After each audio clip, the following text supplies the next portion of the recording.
अस्सलाम वालेकुम स्टूडेंट्स।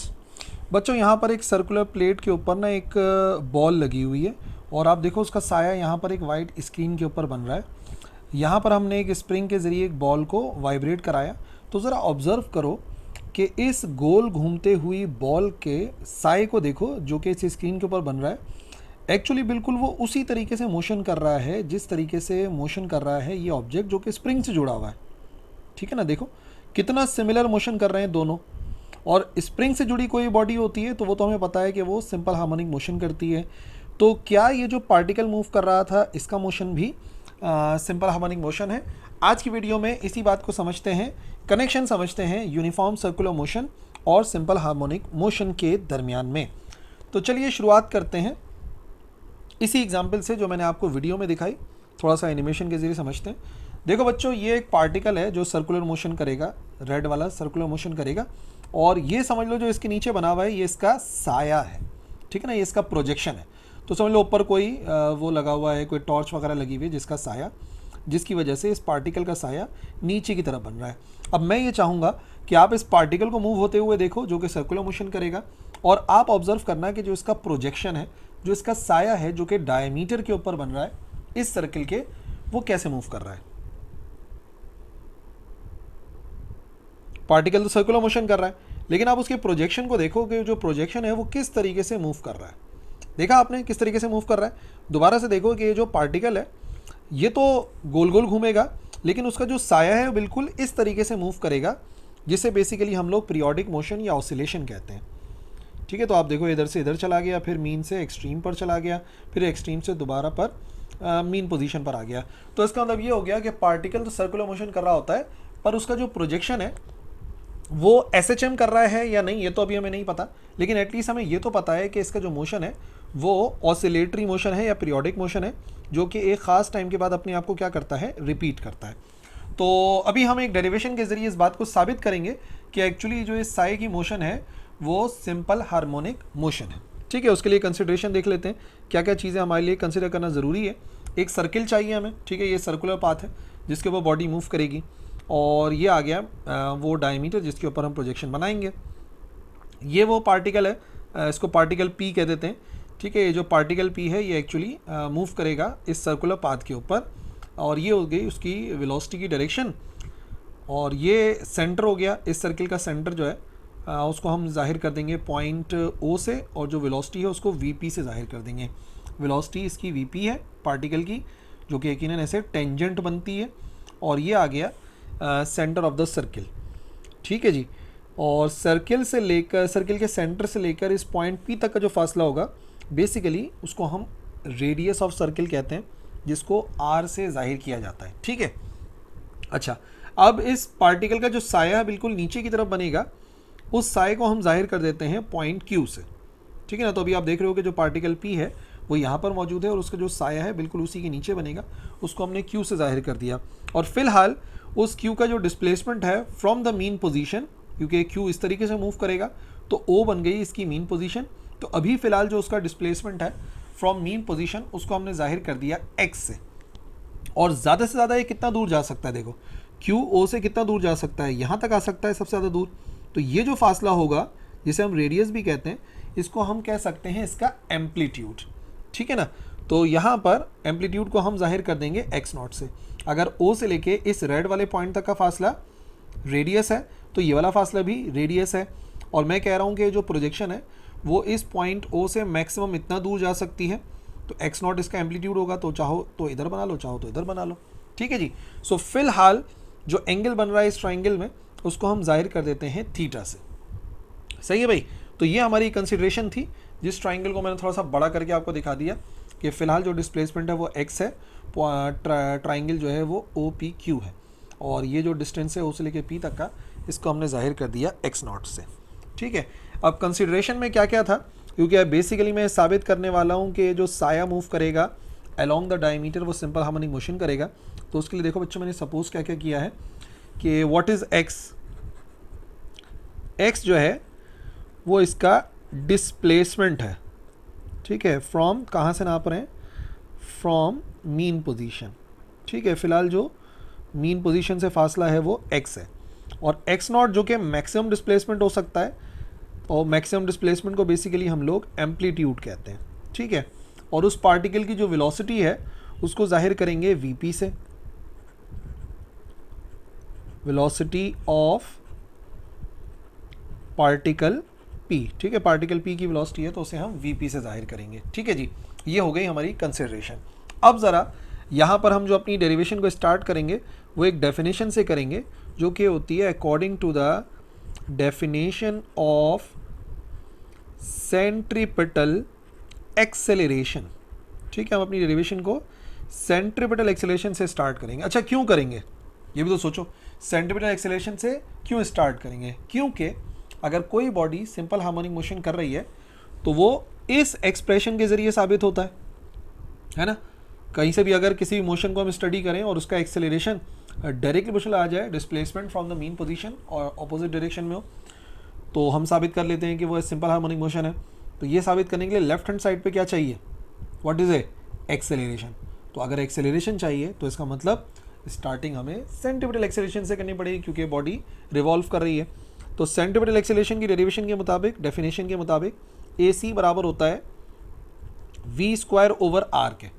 और अगर हम बात करें तो जो सेंट्रीपिटल एक्सेलरेशन है वो डायरेक्टेड होती है टुवर्ड्स द सेंटर, और जो वेलोसिटी होती है पार्टिकल की, अगर मैं डायरेक्शन को इन्वॉल्व कर रहा हूँ तो वो अवे फ्रॉम द सेंटर होती है।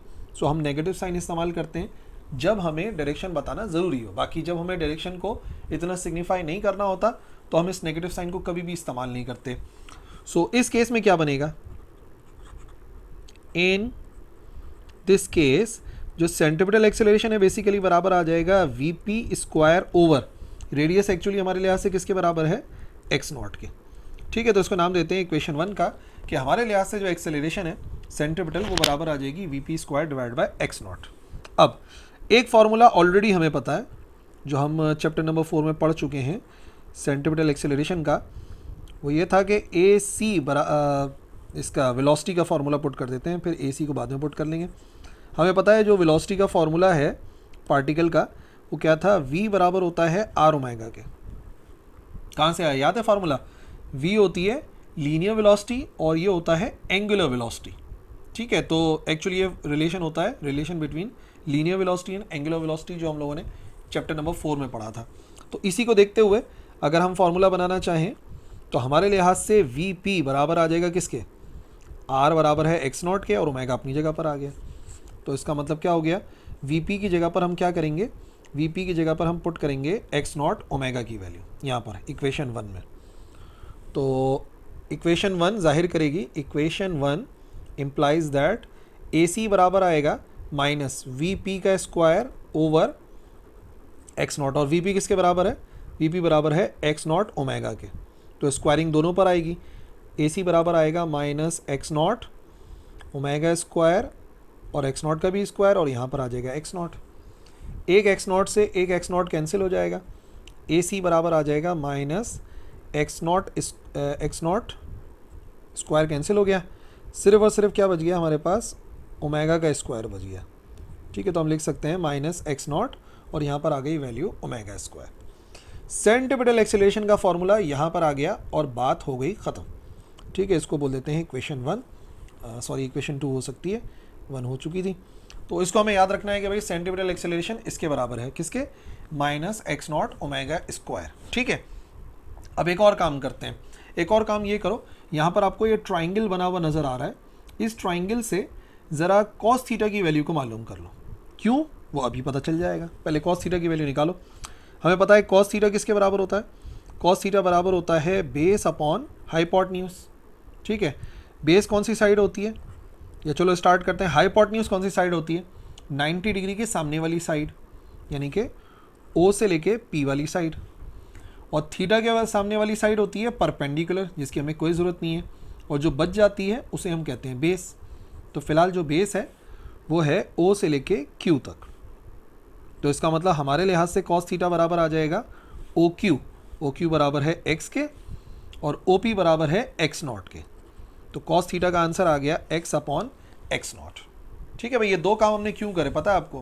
क्योंकि एक्चुअली हमें जो वैल्यू चाहिए एक्सेलरेशन की साबित करने के लिए कि सिंपल हार्मोनिक मोशन है, उसके लिए देखो हमें एक्सेलरेशन चाहिए ये जो एक्सेलरेशन होती है ना इस फार्मूले की, वो होती है एक्स एक्सिस वाली।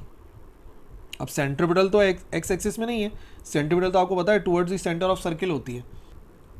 तो उसके लिए ना ये वाला ट्राइंगल आप दोबारा से देखो, देखो सेंट्रीपिटल एक्सेलरेशन काम करती है towards the centre of circle. यानी फॉर एग्जांपल अगर ये पॉइंट P है और यहाँ पर आ गया ये पॉइंट Q और ये है पॉइंट O, ठीक है ना, इस तरीके से मामला है अगर, और ये बन रहा है एंगल थीटा, तो आपको पता है सेंट्रीपिटल एक्सेलरेशन जो है वो होती है towards the centre of circle, यानी कि P से O की तरफ आ रही होगी, ठीक है। अब इसी के हम दो कंपोनेंट्स बना सकते हैं, एक बनता है x कंपोनेंट और दूसरा बनता है y कंपोनेंट, ठीक है। एक x कंपोनेंट है और एक y कंपोनेंट है, ये आ गया x कंपोनेंट, ये आ गया y कंपोनेंट। इसको हम जाहिर करेंगे ax से, या इसको कर देते हैं acx और इसको कर देते हैं acy, ठीक है ना, दो बन रहे हैं ना। तो ये इसका x कंपोनेंट हो गया, ये इसका y कंपोनेंट हो गया। अब गौर से देखो हमारे काम का कौन सा कंपोनेंट है जो कि बेसिकली हमें चाहिए, ये कौन से एक्सिस की एक्सेलरेशन होती है, x एक्सिस वाली। तो इसका मतलब हमारे काम का एक्सेलरेशन भी कौन से एक्सिस का है, x एक्सिस का। बेसिकली हमें इस acx से मतलब है। अगर इसी ट्राइंगल से, ये वाला ट्राइंगल जहाँ पर हम ये वाली वैल्यूज़ को इस्तेमाल कर रहे हैं, हम वैल्यू निकालना चाहें acx की, तो कॉस थीटा से ही पॉसिबल है। कॉस थीटा बराबर होता है बेस अपॉन हाइपोटेन्यूज, ठीक है। तो बेस कौन सी साइड होती है, O से Q वाली साइड बेस थी, अभी मैंने आपको बताया। ये आ गई हमारे पास बेस acx, ठीक है।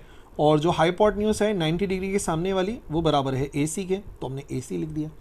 तो जैसे बेस अपॉन हाइपोटेन्यूज यहाँ पे निकाला था, यहाँ पे बेस अपॉन हाइपोटेन्यूज निकाला। तो यहाँ से अगर आप acx की वैल्यू यानी कि x एक्सिस की एक्सेलरेशन की वैल्यू को अलग करोगे तो वो बराबर आएगी AC इंटू कॉस थीटा, ये इधर जाके मल्टीप्लाई हो जाएगा। अब आप गौर से देखिए, मैंने आपसे दो वैल्यूज़ निकलवाई थी, एक AC की वैल्यू निकलवाई थी और एक कॉस थीटा की वैल्यू निकलवाई थी। क्यों निकलवाई थी, अब बात समझ में आई। इधर पुट करनी है, इधर पुट करेंगे ऑटोमेटिकली साबित होगा जो हमें साबित करना है। तो acx बराबर आएगा, सारी वैल्यूज़ अगर पुट करें इक्वेशन 2 से AC की value minus x0 omega square into, और यहाँ से कॉस थीटा की वैल्यू पुट कर देते हैं, लेट्स से इक्वेशन 3 से। तो हमने यहाँ पे क्या करा, हमने वैल्यूज़ पुट करी कौन कौन सी इक्वेशन से, इक्वेशन 2 से putting values from equation 2 and equation 3, ठीक है ना। इन तीनों इक्वेशन से वैल्यूज़ पुट करी तो ये हमारे पास आंसर आया। मल्टीप्लाई के बाद कॉस थीटा की वैल्यू आ गया x अपॉन x0। अब देखो क्या कैंसिल हो रहा है यहाँ पर कैंसिल हो गया, x0 से x0 कैंसिल।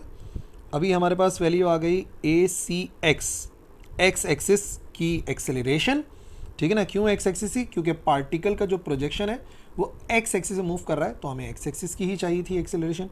माइनस क्या आ जाएगा, ओमेगा स्क्वायर इंटू x आ जाएगा। अब जो हमें साबित करना था उसके लिए क्या बात होना ज़रूरी है, प्रोपोर्शनैलिटी का साइन होना ज़रूरी है। तो बच्चों क्या ये ओमेगा कांस्टेंट है, जी हाँ, since omega is equal to constant. हमें कैसे पता कांस्टेंट है, ज़रा गौर से देखो, टॉपिक क्या है, यूनिफॉर्म सर्कुलर मोशन। सो अगर यूनिफॉर्म सर्कुलर मोशन है तो ये जो एंगुलर वेलोसिटी है जिसे हम ओमेगा से जाहिर करते हैं वो तो कांस्टेंट ही रहती है यूनिफॉर्म सर्कुलर मोशन में। तो अगर ओमेगा कांस्टेंट है तो इसका मतलब ओमेगा का स्क्वायर भी कांस्टेंट होगा। हम क्या लिख सकते हैं, हम इसको लिख सकते हैं acx is equal to minus, जहाँ पे ओमेगा स्क्वायर लिखा हुआ था ना उसकी पूरी जगह पर कांस्टेंट लिखेंगे और यहाँ पर आ जाएगा x, ठीक है। सिर्फ मैंने क्या करा है, गौर से देखो, सिर्फ इस ओमेगा स्क्वायर की जगह पर मैंने कांस्टेंट लिख दिया, तो माइनस भी अपनी जगह पर है और x भी अपनी जगह पर है। अब इक्वल टू और कांस्टेंट को रिमूव करते हैं तो साइन आता है प्रोपोर्शनैलिटी का, तो acx प्रोपोर्शनल आ गया माइनस के x के, ठीक है भाई। तो ये जो acx लिखा हुआ इससे कंफ्यूज नहीं होना कि acx कहाँ से आ गया, बात बड़ी सिंपल सी है। ये x एक्सिस का एक्सेलरेशन है ना, सेंटीमीटर एक्सेलरेशन का x कंपोनेंट है, तो बेसिकली मैं कह सकता हूँ कि एक्सेलरेशन है x एक्सिस वाला जिसे हम a से जाहिर करते हैं। इस वजह से हम लिखेंगे a is proportional to minus x। और जैसे ही ये आंसर आया कि भाई जो इसका एक्सेलरेशन है प्रोजेक्शन का वो डायरेक्टली प्रोपोर्शनल है negative of displacement from the mean position के, तो क्या साबित हुआ, this expression shows that the motion of projection, जो projection का motion है of a particle, एक particle का, और particle कर रहा है executing uniform circular motion is SHM। इससे साबित हुआ कि भाई एक ऐसा पार्टिकल जो एग्जीक्यूट करता है यूनिफॉर्म सर्कुलर मोशन, उसके प्रोजेक्शन की जो मोशन है, उसके साई की जो हरकत है जो हमने प्रोजेक्ट करा था डायमीटर के ऊपर, एक्चुअली वो कौन सा मोशन है? Simple harmonic motion. ठीक है जी, हो गया प्रूफ।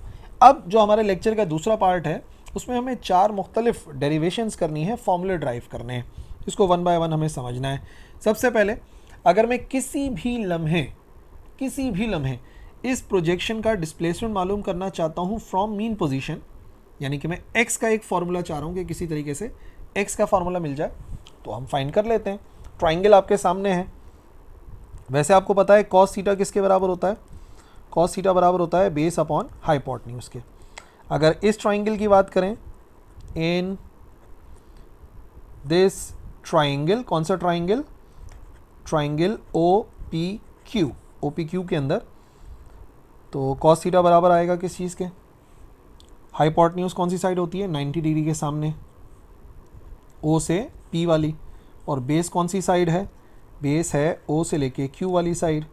तो वैल्यू अगर पुट करते हैं तो कॉस थीटा बराबर आ जाएगा OQ की जगह पर x और OP की जगह पर x0। हमें फार्मूला किसका चाहिए था? हमें फार्मूला चाहिए था x का, तो x बराबर हो जाएगा x0 कॉस थीटा। देखो अब इससे फार्मूला तो आ गया हमारे पास ना, x का फार्मूला आ गया कि हमें डिस्प्लेसमेंट पता लग जाए फ्रॉम द मीन पोजीशन, जो कि x से जाहिर की जाती है। पर हेडिंग में देखो क्या लिखा हुआ है? इंस्टेंटेनियस, किसी भी लम्हे, यानी कि कोई टाइम होना ज़रूरी है फार्मूले के अंदर, जिससे मैं टाइम की वैल्यू पुट करूं और आंसर आ जाए। तो हम क्या करेंगे? हम यहाँ पर थीटा की जगह पर टाइम को इन्वॉल्व करेंगे। किस फार्मूले से? एक फार्मूला था, याद कीजिए चैप्टर नंबर 4 का ही, ये जो लिखा हुआ है थीटा, ये एंगुलर डिस्प्लेसमेंट है। तो एक फार्मूला था बच्चों, याद करो, एंगुलर वेलोसिटी बराबर होती है angular displacement divide by time. तो अगर आप यहाँ से थीटा की वैल्यू को अलग करेंगे तो थीटा बराबर आ जाएगा ओमेगा टी के। तो क्या बनेगी फिर ये हमारी इक्वेशन? इक्वेशन 4 कर देता हूँ ना, अगला सवाल वही वाला सवाल चल रहा है। तो इक्वेशन 4 इम्प्लाइज दैट x बराबर आ जाएगा x0 कॉस के साथ आएगा ओमेगा टी। ठीक है, तो इस फॉर्मूले से आप किसी भी लम्हे डिस्प्लेसमेंट मालूम कर सकते हैं इस प्रोजेक्शन की from the mean position. And what is omega t? Where ये जो फॉर्मूला है मैंने पुट करा थीटा की जगह पर ओमेगा टी, इसका एक नाम भी है बच्चों, इज नोन एज, इसको बोलते हैं फेज एंगल। ये एक ऐसा एंगल होता है जो कि हमें बताता है कि हमारा जो SHM है वो फिलहाल किस फेज में है। लेट्स से कौन से क्वाड्रेंट के अंदर है। जो फेज है ना, फेज का मतलब समझते हो ना, हिस्सा, फेज़ 1 फेज़ 2 होता है जैसे, तो ये हमें फेज़ बताता है उस पार्टिकल का कि जो पार्टिकल है वो इस वक्त कौन से फेज़ में मूव कर रहा है और प्रोजेक्शन किस फेज़ में है। और इसी फार्मूले में एक छोटा सा एडिशन भी करेंगे बच्चों।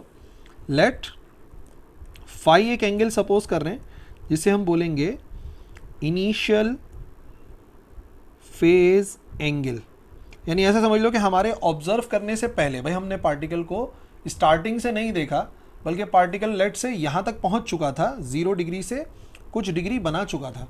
तो अब अगर मैं डिस्प्लेसमेंट में फॉर्मूले में वैल्यू पुट करूँगा तो आंसर तो गलत आएगा, क्योंकि एक्चुअली स्टार्ट तो 0 से हुआ ही नहीं था, मेरे देखने से पहले ही पार्टिकल मूव होना शुरू हो गया था। तो इसके लिए हम क्या करते हैं? हम इसके लिए एक एंगल इस्तेमाल करते हैं जिसे हम कहते हैं फेज़ एंगल। उसके लिए हम क्या करेंगे? ये जो इक्वेशन 5 है इसको थोड़ा सा रीअरेंज कर लेते हैं। इक्वेशन 5, अगर ये इनिशियल फेज एंगल है तो हम लिखेंगे x is equal to x0 cos, और ये आता है 5 प्लस ओमेगा टी। सही है भाई? ये जो 5 मैंने शामिल कर दिया, ये हमें इस बात को जाहिर कर रहा है कि भाई हो सकता है कि हमारे देखने से पहले कोई एंगल बन चुका होगा, ये पार्टिकल ऑलरेडी कोई एंगल बना चुका होगा हमारे देखने से पहले। तो हम इनिशियल फेज एंगल की वैल्यू पुट कर देंगे कि भाई हमारे देखने से पहले 20 डिग्री ऑलरेडी बन चुका था, 40 डिग्री ऑलरेडी बन चुका था।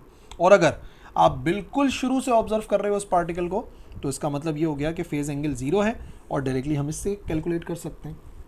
सही है, तो बात बड़ी सिंपल सी है। जैसे मिसाल के तौर पे आप एक क्लास के अंदर जिस दिन लेट हो जाते हैं, तो आप क्या करते हैं, आप 5 मिनट बाद पहुँचे या 10 मिनट बाद पहुँचे, तो आप क्या करते हैं अपने काम को मुकम्मल करने के लिए कि आपके आने से पहले, आपके ऑब्जर्वेशन से पहले जो कुछ लिखवाया होता है टीचर ने, वो आप नोट करते हो अपनी कॉपी के अंदर ताकि काम मुकम्मल हो जाए। बिल्कुल इसी तरीके से अगर आप इस पार्टिकल को शुरू से नहीं देख रहे और आप थोड़ी देर बाद ऑब्जर्व कर रहे हो, तो आप क्या करोगे, जो पहले का एंगल बना हुआ है उसको अपने बनने वाले एंगल में क्या करोगे, प्लस कर दोगे, तो बात मुकम्मल हो जाएगी। ठीक है जी, तो ये हो गया formula for instantaneous displacement. Second, instantaneous velocity calculate करनी है बच्चों, उसके लिए वो इतने वाले ट्राइंगल को समझते हैं, उससे बात क्लियर हो जाएगी। देखो मैं किसी लम्हे जो है ना इस पार्टिकल की वेलोसिटी के लिए भी फार्मूला निकालना चाहता हूँ कि भाई मैं मालूम कर लूँ कि एक पर्टिकुलर डिस्प्लेसमेंट पर इसकी वेलोसिटी कितनी होगी। तो इतना ट्राइंगल तो आपको नज़र आ रहा है। अब एक काम करते हैं, ये जो पार्टिकल है इसकी वेलोसिटी तो वीपी है, इसको इसके पार्ट्स में ब्रेक करना पड़ेगा क्योंकि हमें एक्स कंपोनेंट की ज़रूरत है, क्योंकि प्रोजेक्शन तो सिर्फ एक्स कंपोनेंट मूव करेगा। बात समझे? जो प्रोजेक्शन की इंस्टेंटेनियस वेलोसिटी है वो इस पार्टिकल के एक्स कंपोनेंट के बराबर होगी। ठीक है, तो मैं क्या करूँगा, मैं अभी इस पार्टिकल की वेलोसिटी वीपी के दो कंपोनेंट बनाता हूँ। एक आएगा एक्स कंपोनेंट, एक आएगा वाई कंपोनेंट। इस वाले को हम वीपी एक्स बोल देते हैं क्योंकि एक्स कंपोनेंट है, इस वाले को बोल देंगे वीपी वाई क्योंकि ये वाई कंपोनेंट है। ठीक है, अब थ्योरम ये कहता है, मैथमेटिकल थ्योरम ये कहते हैं कि दो इंटरसेक्टिंग लाइंस के जो ऑल्टरनेट एंगल्स होते हैं वो इक्वल होते हैं। तो अगर ये वाला एंगल थीटा है तो इसी इंटरसेक्टिंग लाइन का ये वाला एंगल भी थीटा के बराबर होगा। इस तरीके से हम इसको लिख देते हैं कि भाई ये वाला एंगल भी थीटा होगा। अगर ये 45 डिग्री है तो ये भी 45 होगा। ठीक है, ये थ्योरम है हमारा, ज्योमेट्रिकल थ्योरम है। और अगर इंटरसेक्टिंग लाइन के हिसाब से देखा जाए तो अगर ये वाला एंगल थीटा है तो इस वाले ट्राइंगल का ऊपर वाला एंगल भी थीटा के बराबर होगा। हम कैसे इनको थीटा कर सकते हैं, क्योंकि जब भी इंटरसेक्टिंग लाइंस होती हैं तो उनके जो ये ऑल्टरनेट एंगल्स हैं वो इक्वल होते हैं। तो अगर ये एंगल थीटा है तो ये वाला एंगल भी थीटा होगा, तो ये वाला एंगल भी थीटा होगा। तो इसका मतलब ये हो गया कि इस ट्राइंगल के अंदर बेसिकली आपको ऊपर वाले एंगल को ऑब्जर्व करना है और वैल्यू चाहिए मुझे वीपी एक्स की। तो अब हम क्या करेंगे, अब हम इस्तेमाल करेंगे साइन थीटा की वैल्यू, जो कि होता है परपेंडिकुलर अपॉन हाइपोटेन्यूज। ठीक है, कैसे याद रहेगा कि साइन यूज़ करना है? देखो, थीटा के सामने वाली साइड की वैल्यू निकालनी है ना, तो साइन थीटा से होता है। जब भी हमें थीटा के सामने वाली वैल्यू निकालनी होती है तो फिर हम साइन थीटा को ही यूज़ करते हैं। और जब दूसरी निकालनी थी, जैसे यहाँ पर मुझे एक्स की वैल्यू निकालनी थी तो मैंने कॉस थीटा इस्तेमाल किया था, क्योंकि थीटा के सामने वाली के लिए साइन होता है, तो जो बच गई उसके लिए कॉस होगा। तो फिलहाल थीटा के सामने वाली साइड चाहिए, इस वजह से साइन थीटा को इस्तेमाल करेंगे। तो देखिए इस ट्राइंगल के अंदर ट्राइंगल ए बी पी, ठीक है, इस ट्राइंगल को देख लेते हैं, triangle A B P. Sine theta बराबर आएगा परपेंडिकुलर एंगल के सामने वाली साइड ए से पी वाली, और हाइपोटेन्यूज 90 डिग्री के सामने वाली पी से बी वाली। नेक्स्ट स्टेप में वैल्यूज पुट करो ज़रा साइन थीटा की। तो ए से पी बराबर है वी पी एक्स के, और ए से पी बराबर है, और कौन सा, पी से बी तक बराबर है वी पी के। तो यहाँ से अगर आप वी पी एक्स की वैल्यू निकालना चाहते हैं बच्चों, तो ये हो जाएगी बराबर वी पी साइन थीटा के। इससे आप लोग वैल्यू को फाइंड कर सकते हैं। पर अब हम क्या करेंगे, वी पी एक्स की वैल्यू निकालने के लिए इक्वेशन 6 करते हैं इसको। वी पी की वैल्यू चाहिए और साइन थीटा की। वी पी की वैल्यू तो पिछली डेरिवेशन में हम लोग कर चुके हैं इसी वीडियो के अंदर। वी पी बराबर आया था एक्स नॉट ओमेगा के, और साइन थीटा का एक फॉर्मूला होता है, साइन थीटा बराबर होता है 1 माइनस कॉस स्क्वायर थीटा का स्क्वायर रूट। ठीक है, अब ये कहाँ से आ गया? अरे अच्छा खासा साइन चल रहा था सर, आपने कॉस कहाँ से ले आए? तो बच्चों साइन थीटा की ट्राइंगल की वैल्यू हमें नहीं पता यहाँ पर, क्योंकि हम तो एक्स और एक्स नॉट की फॉर्म में सॉल्व कर रहे हैं। तो साइन थीटा की वैल्यू तो नहीं पता थी हमें किसकी वैल्यू पता थी? हमें कॉस थीटा की वैल्यू पता थी। इस वजह से मैंने क्या करा कि मजबूरी थी साइन को इस्तेमाल करना। इस ट्राइंगल में एक्स की वैल्यू के लिए साइन ही यूज़ करना पड़ता, और जब आपने साइन को यूज़ करा तो साइन की वैल्यू फर्दर सॉल्व नहीं कर सकते थे, हमें तो कॉस की वैल्यू पता थी एक्स अपॉन एक्स नॉट के बराबर है। तो इस वजह से साइन को हम चेंज करेंगे कॉस में, तो साइन थीटा बराबर होता है under root 1 minus cos square theta, और वी पी तो आपको पता है एक्स नॉट ओमेगा। और अगर ये वाली बात याद नहीं आ रही तो अभी याद दिला देते हैं, कैसे याद करो ज़रा। Sine square theta plus cos square theta बराबर होता है 1 के, तो यहाँ से अगर आप वैल्यू निकालोगे साइन स्क्वायर थीटा की तो बराबर आएगा 1 माइनस कॉस स्क्वायर थीटा, और स्क्वायर ख़त्म करने के लिए साइन थीटा आ जाएगा square root of 1 minus cos square theta. और अगर जहन में ये आ रहा है कि स्क्वायर से रूट को कैंसिल कर दें तो नहीं हो सकता बच्चों, होल स्क्वायर होता है तो कैंसिल हो सकता है, ये सिर्फ कॉस पे स्क्वायर है तो स्क्वायर रूट कैंसिल नहीं होगा, ठीक है ना। अब क्या बनेगी इक्वेशन 6, इक्वेशन 6 इम्प्लाइज दैट क्या वैल्यू बनेगी, वी पी एक्स यानी कि इंस्टेंटेनियस वेलोसिटी बराबर आएगी वी पी की जगह पर एक्स नॉट ओमेगा, और स्क्वायर रूट में आ गया 1 माइनस कॉस स्क्वायर थीटा। याद करो 2 मरतबा इस्तेमाल कर चुके हैं, कॉस थीटा बराबर होता है एक्स अपॉन एक्स नॉट के, इस ट्राइंगल को देखते हुए, ठीक है ना। तो फिर क्या वैल्यू बनेगी वी पी एक्स की, वी पी एक्स बराबर आएगा X naught omega under root 1 minus X upon X not का होल स्क्वायर। अब सिर्फ मैथमेटिक्स रह गई है, मैथमेटिकली सॉल्व करना है, फिजिक्स का तो मसला हल हो गया अब।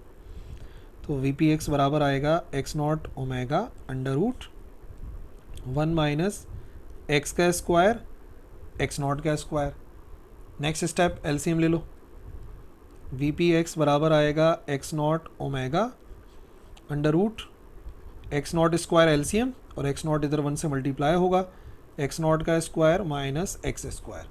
अभी भी स्क्वायर से रूट कैंसिल नहीं होगा बच्चों, दोनों पर होल स्क्वायर होता है तो कैंसिल होता है। हाँ, अगर स्क्वायर से रूट कैंसिल करना ही है तो एक काम करो, ये जो स्क्वायर रूट है ये ऊपर वाली वैल्यू पर भी है नीचे वाली वैल्यू पर भी है, दोनों पे अलग अलग लिख सकते हैं। तो इसको ऐसा करते हैं कि वी पी एक्स बराबर आ जाएगा एक्स नॉट ओमेगा, ऊपर वाली वैल्यू को अलग से लिख देता हूँ, X naught square minus X square over square root of X naught square, दोनों पे डिवाइड कर दिया। हाँ, अब कैंसिल हो सकता है, अब आप क्या करो, स्क्वायर से रूट को कैंसिल करो, तो ये जो एक्स नॉट है ये इस एक्स नॉट से कैंसिल हो जाएगा। अब जो बचा वो बेसिकली हमारा फॉर्मूला है वी पी एक्स का, वी पी एक्स बराबर आएगा X naught square minus X square, और बाहर लिखा हुआ है ओमेगा। इस फॉर्मूले से हम किसी भी वक्त वेलोसिटी कैलकुलेट कर सकते हैं इस पार्टिकल की, कि पार्टिकल एक पर्टिकुलर पॉइंट पर है तो उसकी वेलोसिटी कितनी होगी। जैसे मिसाल के तौर पर मैं आपको 2 पॉइंट के ऊपर कैलकुलेट करके भी दिखा देता हूँ, अगर बात समझ में आ गई तो ठीक है, आगे स्किप कर जाओ तीसरी वाली डेरिवेशन पे, बाकी तो मैं इधर बताता हूँ। जैसे मिसाल के तौर पे एट मीन पोजीशन, याद करो ज़रा, मीन पोजीशन के ऊपर स्पीड कितनी होती है, मैक्सिमम होती है ना। और एक्सट्रीम पोजीशन पे सिंपल हार्मोनिक मोशन में स्पीड कितनी होती है, जब बॉडी बिल्कुल अपने एक्सट्रीम पर होती है, तकरीबन 0 होती है। अभी देखो साबित हो जाएगा इसी फॉर्मूले से। अगर मीन पोजीशन है तो इसका मतलब डिस्प्लेसमेंट 0 है, और जब एक्सट्रीम पोजीशन है तो इसका मतलब डिस्प्लेसमेंट एम्पलीट्यूड के बराबर हो गई है, ठीक है। तो अगर वैल्यूज पुट करूँ, वी पी एक्स बराबर आएगा under root X naught square minus X square, यही फार्मूला है। एक्स स्क्वायर की जगह पे हम क्या पुट कर सकते हैं, एक्स स्क्वायर की जगह पे पुट कर देते हैं 0, तो 0 का स्क्वायर 0, बाहर का ओमेगा भूले जा रहा हूँ बार बार, omega V P X is equal to omega, और ये हो जाएगा एक्स नॉट का स्क्वायर, स्क्वायर से रूट कैंसिल, तो इसका मतलब वेलोसिटी का आंसर जो मैक्सिमम आ सकता है वो यही आ सकता है। तो ये जो आंसर है वो मैक्सिमम है। तो ये बात तो हम पहले ही जानते थे कि मीन पोजीशन पे वेलोसिटी मैक्सिमम होती है और एक्सट्रीम पर 0 होती है, अभी पता लग जाएगा। वी पी एक्स बराबर आएगा omega under root X naught square, तो एक्स नॉट ही है, एक्स स्क्वायर की जगह पर भी हमें एक्स नॉट पुट करना पड़ेगा, क्योंकि एक्सट्रीम पोजीशन पर प्रोजेक्शन का डिस्प्लेसमेंट जो है वो एम्पलीट्यूड के बराबर हो जाता है। दोनों वैल्यूज़ कैंसिल हो गई, तो इसका मतलब omega multiply by 0, so final velocity आ जाएगी 0। देखा बच्चों कैसा ज़बरदस्त फार्मूला था ना। इस फार्मूले के ज़रिए जो हमने सोचा था बिल्कुल वैसे ही हुआ। मीन पोजीशन पे वेलोसिटी मैक्सिमम है और एक्सट्रीम पोजीशन पर मिनिमम है। ठीक है जी। तीसरी डेरिवेशन टाइम पीरियड के लिए, और आप जानते हैं टाइम पीरियड का मामला यह है कि जितनी देर में ये पार्टिकल अपना एक राउंड मुकम्मल करता है उतनी देर में ये प्रोजेक्शन भी अपना एक राउंड मुकम्मल करती है। तो जैसा डेफिनेशन है कि time required to complete one rotation या वाइब्रेशन, उसे टाइम पीरियड कहते हैं। तो बड़ा सिंपल सा फॉर्मूला है, उसी को यूज़ करते हैं। एंगुलर वेलोसिटी का फॉर्मूला याद है? एंगुलर वेलोसिटी बराबर होती है angular displacement divide by time. ठीक है, इस केस में क्या बना? इन दिस केस पार्टिकल ने जो एंगल कवर करा पूरा यहाँ से लेके यहाँ तक, कितना एंगल होता है? रेडियन के अंदर होता है 2 पाई रेडियन, और जो टाइम है, time required to complete one rotation, एक रोटेशन मुकम्मल होने में कितनी देर लगी, उसको कैपिटल टी से जाहिर करते हैं। बात समझ रहे हो ना मेरी भाई? जितनी देर में पार्टिकल ने एक राउंड मुकम्मल करा, प्रोजेक्शन ने भी अपना एक ही राउंड मुकम्मल करा। तो फिर क्या बना? ओमेगा बराबर आ जाएगा 2 पाई डिवाइड बाय टी के, और अगर रीअरेंज करें तो टी बराबर आ जाएगा 2 पाई ओवर ओमेगा। इसका मतलब केस नंबर 2 जो हमने पढ़ा है यूनिफॉर्म सर्कुलर मोशन का, उसमें आपको कभी भी अगर टाइम पीरियड कैलकुलेट करना होगा तो वो इजीली 2 पाई अपॉन ओमेगा की मदद से मिल जाएगा। ठीक है, बस आपको एंगुलर वेलोसिटी पता होनी चाहिए। ठीक है ना? एक बात और समझाता हूँ, ये फॉर्मूला तो सेकंड केस का था ना, हमने तो इससे पहले केस 1 भी पढ़ा है स्प्रिंग मास सिस्टम वाला। तो उसमें फिर फॉर्मूले में क्या फ़र्क आएगा? उसमें तो ओमेगा नाम की कोई भलाई नहीं थी। अब मैं आपको समझाता हूँ।